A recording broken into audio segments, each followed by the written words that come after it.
Hi, welcome to the video. Make sure to like and subscribe if you enjoy, and comment your thoughts and opinions on the stories. Let's get started. Am I the antagonist for not letting my BF move in with me? My BF and I lived at home when, well, we're attending college, but we recently graduated, and I've already found a job, so I've moved out. My BF hasn't, because he didn't accept the only job offer he got. It was for $37k a year working as an analyst for a company. His degree is in psychology, and he thinks it's very useful. Even though I told him to work in his field he needs a graduate degree, he is convinced he can find a better job. I know his parents are putting pressure on him to move out, since they want to sell the family house and move somewhere cheaper. He recently told me he wanted to move in with me, but couldn't afford to help with rent, but once he did he would back pay what he owed. I'm skeptical, since if he really wanted to move out he would have just taken the analyst job and told him he can move in once he found a job. He is upset because it seems I only want to be with him. If he found a job, and I'm upset he turned down the only job offer he got because he was too proud. He even said he couldn't accept making less than 50k. NTA, only house people who are paying their rent. Wait till he has some savings and a job before letting him move in. It's time to part ways if he can't go over this. Comment by team member Alex. Now for the top comments. NTA, don't let anyone move in with you who can't pay their share of rent, utilities, groceries, etc. He's too good to work for $37k, but not ashamed to expect you to pay all of his expenses. That's completely backwards. Key phrase: their share, not help with the rent. NTA, I learned a long time ago not to ever let friends or a significant other owe you a large amount of money. Do not move in, and especially don't sign a lease if he isn't going to be paying. It's just asking for trouble. Am I the antagonist for refusing to pay full price? I went out to brunch with my friends and got the unlimited mimosas, which is a pretty good deal, and an omelette. My friends all ordered a single drink or just orange juice. My one friend, who we'll call Brenda, is nursing right now, so not drinking. She'd never been to this place before and wanted to know if their mimosas were good, so I let her try one of mine, since a little sip wouldn't hurt anything. When we got the bill, I'd been charged individually for each of my drinks. I asked the waitress to correct the bill, politely reminding her I'd ordered the unlimited mimosas. She refused to correct it because I'd been sharing with my friend. I told her she only tried one sip to see if she liked them. The waitress said they had a policy against sharing. I said I had a policy against paying for things different than what I ordered, and told her to go fix the bill. She came back with the manager. He listened to me and then calmed my meal. I insisted on paying for my food, but I didn't tip the waitress. My friend group is split. They all think the waitress was ridiculous and taking out her bad mood, but half also think I went overboard by not tipping. One friend said I should have just paid full price for the drinks and then not tipped, and left a terrible review, which we all agree wouldn't make any sense. But are we blind? Customers who order the item and switch beverages are subject to the restaurant's sharing policy. Your buddies are mistaken. It's advisable to challenge a bill before you make a payment. However, I would still rate the restaurant to caution other customers about sharing their drinks. Comment by team member Shannon. Now for the top comments.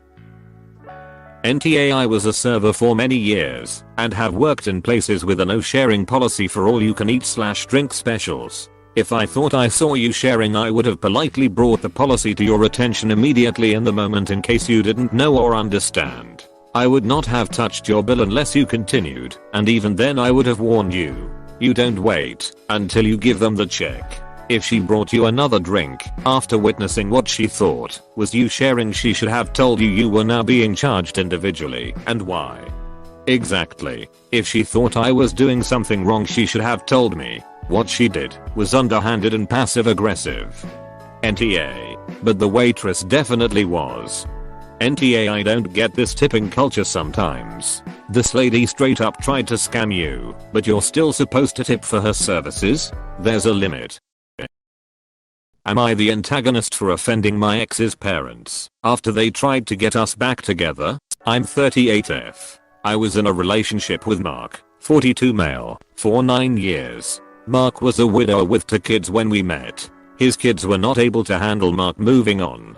So we discussed going slow and giving them room to accept it, and if not, when they were both out of the house we could proceed at a faster pace. I was fine with that because I never wanted to push. So we dated, but didn't live together or anything.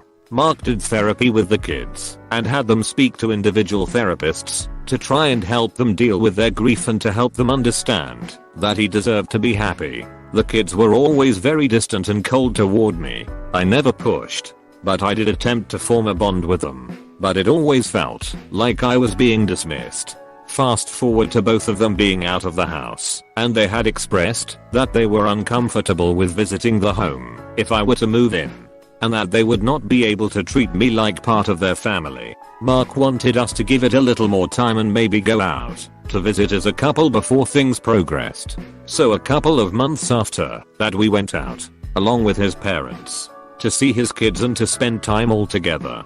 They ignored me for the most part. The one time I wasn't ignored, someone mistook me for their mom, and the younger of the 2 kids snapped at me for not being quicker with my no in response. They attempted to take everyone out for dinner except for me. When the night came they claimed they could only get a table for 5, not 6, and that it was a family dinner, so it should be me left out. It was after this I realized, despite Mark standing up for me, that I could not do it. I told him his kids would never be okay with me, and I had waited for 9 years and they were still treating me like some pushy intruder who didn't even deserve casual friendliness. He was devastated.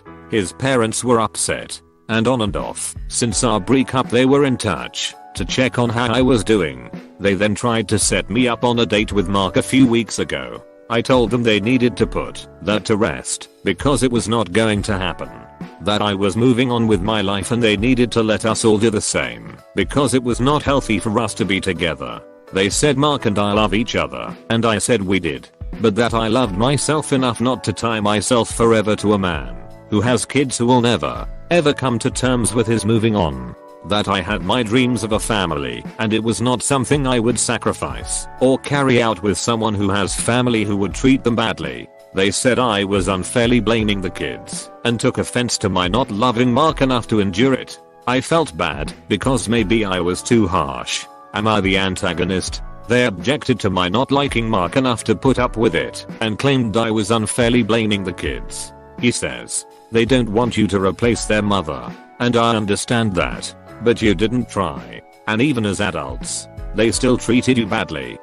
Comment by team member Jordan. Now for the top comments.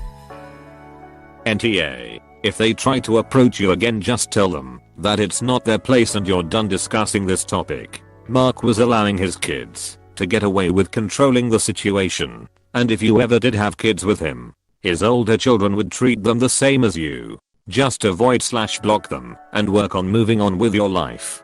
Mark cultivated this situation. It's nice he put them in therapy and all, but they are adults now. It's time to grow up. 9 years was a long time to wait for them to come around. It was brave of you to leave the relationship. Wish you all the best. If you had stayed and had a kid, your kid would have been ostracized by his or her half siblings. NTA. Am I the antagonist for not going on a family trip because they failed to accommodate my son? I, 32F, have a son called Toby, 8 male. Toby has GIA, arthritis. Sometimes he has to use a cane. Sometimes he doesn't, but overall there are quite a lot of high activity things he can't do because it's in his knees. We do our best to give him a wider scope, but there will always be certain things he can't do, and we've accepted that. I have 4 siblings, all who have at least one child of their own. My parents decided they wanted to take me, my siblings, our kids and our spouses on a family trip, which they were gonna plan out certain activities etc. We had a group chat for the trip, so people were sending their idea suggestions there. There was some stuff Toby couldn't do, but I didn't expect him to be able to do everything anyway. When they made the final schedule, most of it didn't accommodate Toby at all. Rock climbing, abseiling, hiking, orienteering, cliff jumping. This really annoyed me, because they are very aware of the fact Toby has GIA, and there were plenty of other activities that we all could done. There were more activities that he was able to do than ones he wasn't. Yet it's like they chose every sport in the fucking book that he was incapable of. I told them that the fact that they'd booked all of this without even consulting me first or taking my son into consideration shows that this trip wasn't worth it and that I wouldn't be going. My husband agrees with me on this front. Since he was only going for Toby anyway, I've been called selfish and immature. That it's a family trip and it's about spending time with each other and having fun. That there were other things Toby could do, about 2 things. So I feel the need to clarify. I'm not annoyed that they chose high activity sports. I'm annoyed that the majority of what they chose is high activity sports. I told them I hope they enjoy their trip, but I'll be doing something else with Toby. They've been consistently messaging me saying that I'm spoiling the fun and that I'm taking family time away from Toby and everyone else. IDK. I don't think I'm in the wrong, but I want some outsider perspective. Am I the antagonist? Edit. Many people have been asking. I suggested in the group chat plenty of other sports that Toby could do: swimming, archery, ball sports, kayaking etc, which is why it annoyed me so much to see the final schedule. Toby will not enjoy sitting on the sidelines and watching his cousins enjoy themselves. What is he missing out on by refusing to enjoy himself with a family who didn't even think about him? Try could have given his requirements some consideration when making their plans, but he decided not to. Comment by team member Charlie. Now for the top comments. NTA. This is wild. I fully expected to say no assholes here because, as much as you want to accommodate your son, they can't be expected to plan the entire trip around one person. But it almost feels like they did, only with the specific intent of excluding them. I truly cannot imagine planning a family trip with so many activities like rock climbing, abseiling, hiking, orienteering, cliff jumping. That's unreal for anyone, much less a family who knows one of them can't partake in any of those activities. Fuck's sake. Bear Grylls plans more relaxed vacations. Yeah, I'm kind of expecting Op and her son will have the last laugh on this one when her family burns out halfway through the trip and can't even complete their planned activities, especially if the other children are around Toby's age. Info: they are expecting a group of children to go cliff jumping. NTA: they probably expect Op to babysit, since her son can't, therefore she won't regardless. Perfect setup. Horrible for Toby that they don't take him more into consideration. Ding, ding, ding. NTA: quick question, are you expected to pay an equal share of this trip? Is this potentially about you subsidizing everyone else's trip and experiences? Here is a possible response. In writing: dear all re-trip, I'm sure you will all have a lovely time, and I hope you do. I do object to being told I'm spoiling the fun and preventing Toby spending time with the family. To be clear, it is not fun to sit on the sidelines and watch, as anyone who had to sit out in team sports at school knows. It is not being with the family when you have to be separated from them because you cannot participate. It also depressing for Toby to be expected to sit and watch everyone else do fun things he will never be able to participate in.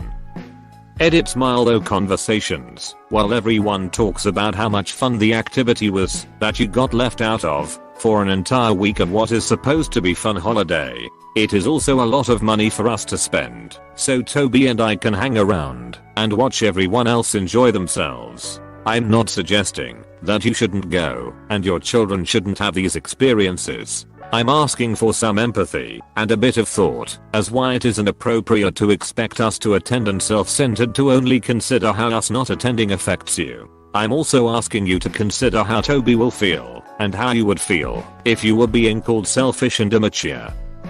Backslash backslash backslash backslash. Depending how pissed off you are, you could also add backslash backslash backslash backslash. Please be under no illusions this is in danger of becoming more than me just acting in Toby's and my own best interests in regards to this holiday, and if you all don't wind your necks in and stop abusing me, us attending this particular family holiday will be the least of the problems.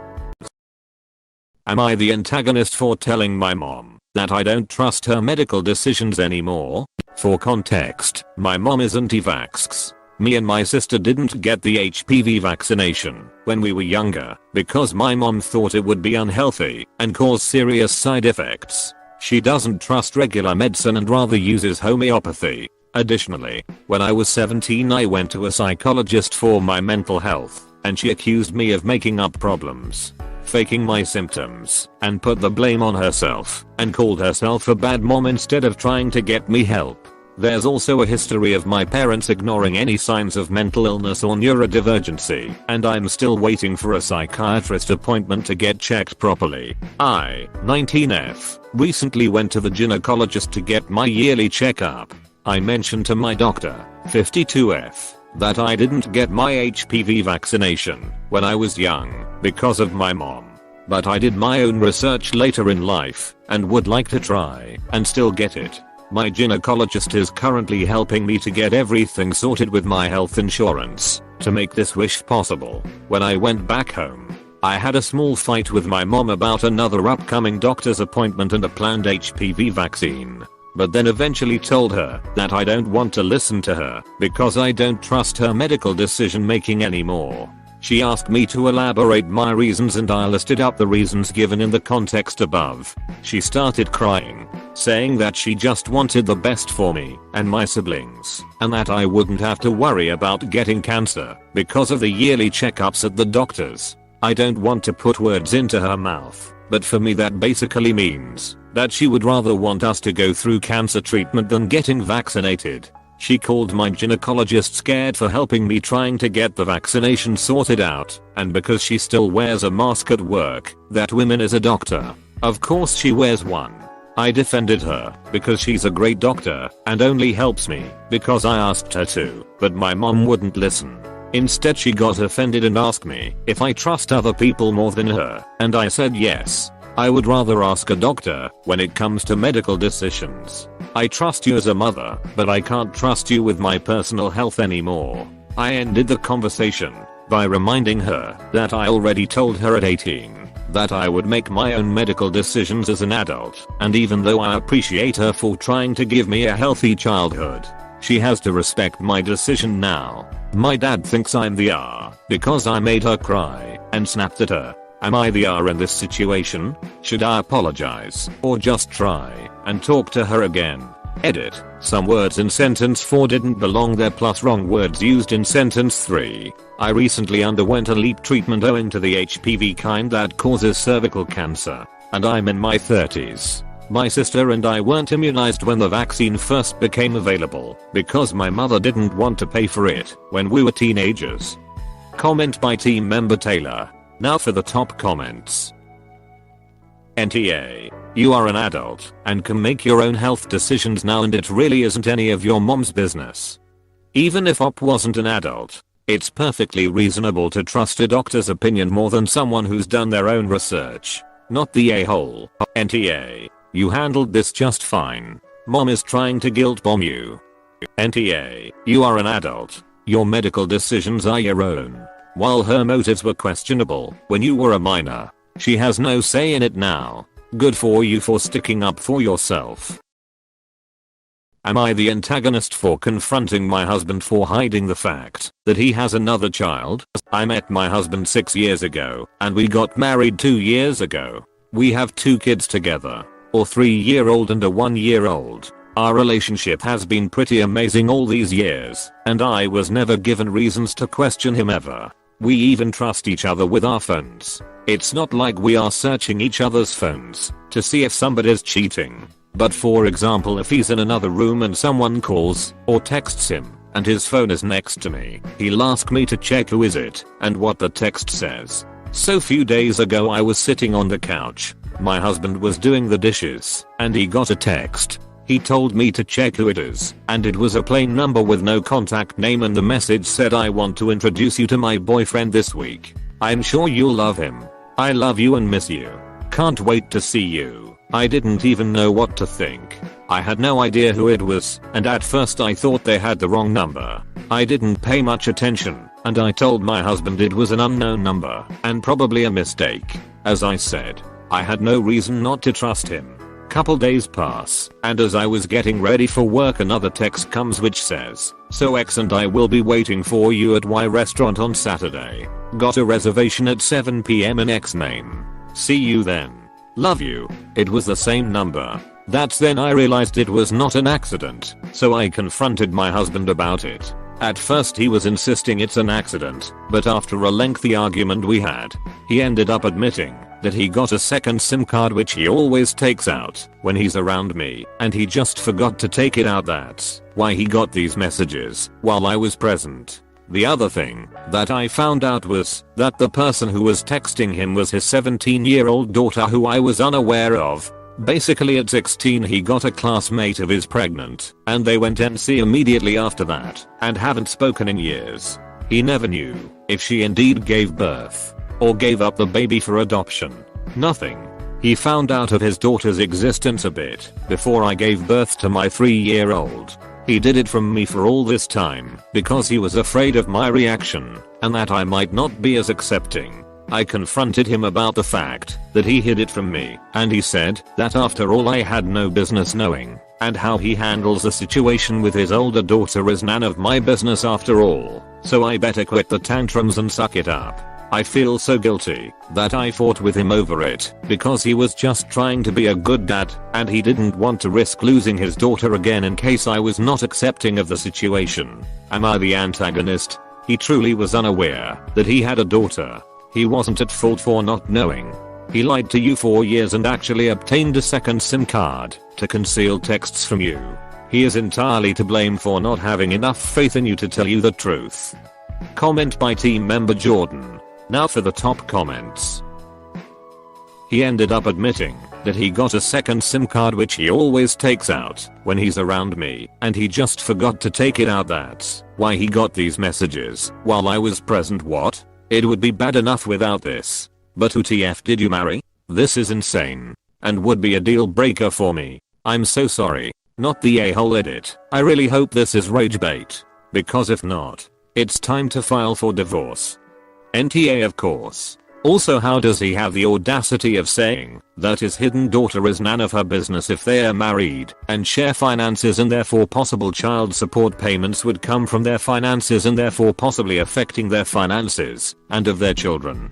Plus the hidden SIM card and the way he reacted shows me that there's more than a hidden daughter he's hiding, no doubt. Oh hell no. Not the a-hole. He hid the existence of his daughter from you. He went as far as getting a second SIM card to perpetuate the lie. He has had numerous opportunities to tell you. When confronted, he doubled down, tripled, quadrupled, told you, his wife, that it was none of your business and to suck it up. Lies upon lies upon lies. And no remorse.